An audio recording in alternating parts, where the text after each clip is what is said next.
Hi everyone, this is Von26 here. This time around I'm going to be reviewing the anime series B-tooom. I forgot to mention this in the first anime review that I did, but it is my intention to keep my reviews as free of spoilers as possible. If at any point I really feel the urge to discuss any series in depth, I will then make a video for that and then we can discuss it there. I would appreciate it that if anyone commenting on this video would keep that in mind when making a comment, because if you do put spoilers I am going to delete them, so it is really a pointless endeavor. That being said, let's get right down to the logistics of this series. B-tooom is a 12-episode anime series animated by Madhouse, which aired from October 4th, 2012 through December 21st, 2012.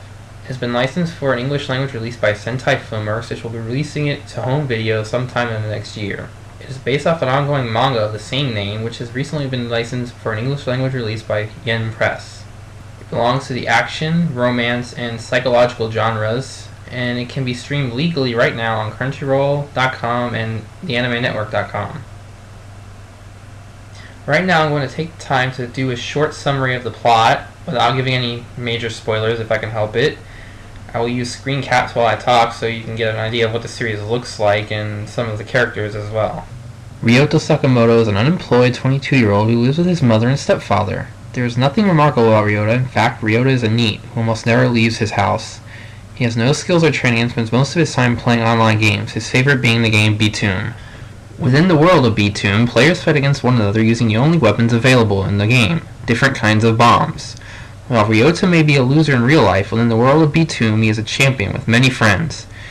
He is so good at the game, in fact, that he is ranked within the top 10 players in the entire world. One day, however, Ryota awakens to find himself stranded on a tropical island with no memory of how he got there. A strange green gem is embedded in his hand, and he has been given a pouch full of bombs which resemble those used in the game B-tooom. Ryota soon finds out that someone has collected a group of people and stranded them on the island, forcing them to play the game for real while they watch.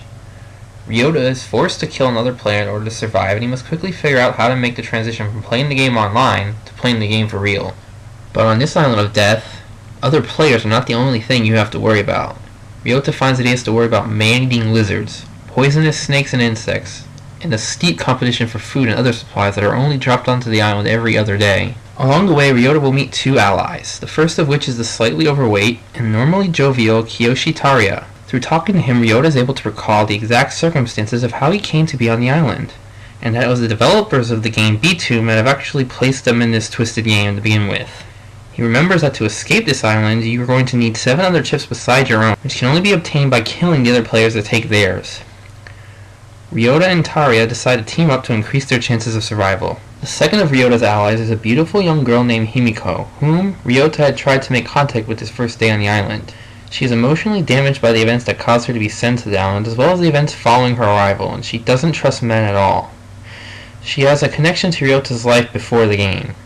After an unarmed Ryota risks his own life to save hers, she begins to trust him enough to join the group, and the three renew their pledge to escape the island together. Among the many enemies the group will encounter are Kyosuke Kira and Nobutaka Oda. Kira is a 14-year-old who was charged with the brutal murder of 3 women.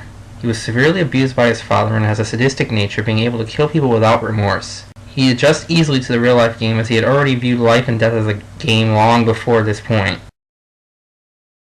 Nobutaka Oda is a face from Ryota's past and someone Ryota holds a great amount of resentment and animosity towards. The ghosts of Ryota's past will be released when the two meet once more on the island, and he will have to overcome them if he hopes to move on.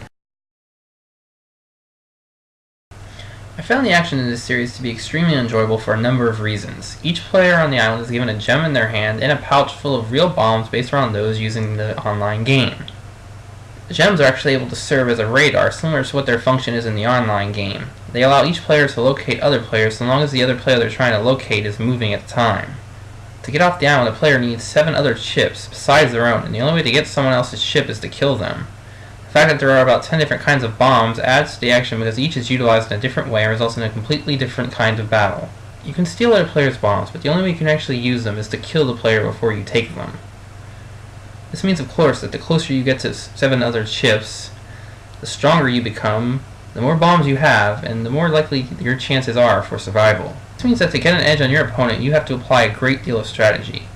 Ryota eventually realizes that he can apply the strategies he used in the online game in the real-life version. This series really earns its spot within the psychological genre without a doubt. The game is set up to breed competition and distrust, and to mess with the sanity of the players themselves. It is revealed that each and every person on the island was nominated to participate in the game by someone who knew them. This of course means that everyone on the island has done something that has wronged someone, meaning that almost no one can be trusted. Even among those who team up to increase their chance of survival, you run the risk that they will betray you once you get to 6 or 7 chips, because if they kill you, they get 8 chips and they can leave. You go into this series knowing that the main plotline is not going to be resolved by the end, and it's not. What still allows this series to be considered a fun ride are the characters and their interactions with each other. The most interesting thing about this series really comes down to the relationship between Ryota and Himiko, and how their characters develop and change, and how they help each other to work through their emotional issues without really realizing that they are doing it. Ryota, who has promised to get Himiko off the island, is now being forced to kill in order to defend both of their lives. This is something that weighs heavily upon him, and it is Himiko who consoles him when he needs it. In turn, Ryota reassures Himiko and makes her feel safe and cared for. One of the final scenes in the series is between Ryota and Himiko, and it shows them each realizing that the other has caused them to leave behind the people they used to be and become better people for it. It is the fact that the series ends with them leaving behind all the issues they struggle with throughout the series and looking forward instead of backwards that allows the series to end with a sense of closure, despite the fact that the main plot is left unresolved. The series does, however, set up the possibility for a second season to be made. The series leaves you with the sense that, in the words of the opening theme, the game has only just begun. I would like to end by saying that while I enjoyed this series, it is definitely not for everyone. If you're the type of person who really can't handle the fact that a series doesn't resolve its main plot, then I would suggest that you stay away from this series. If you're a person who does not like a lot of blood and violence, then you are also going to want to steer clear of this series. But if you're the type of person who doesn't mind violence and blood, so long as there is a plot behind it, then this is for you. If you're the type of person who enjoys a series with a psychological aspect to it, then this is for you.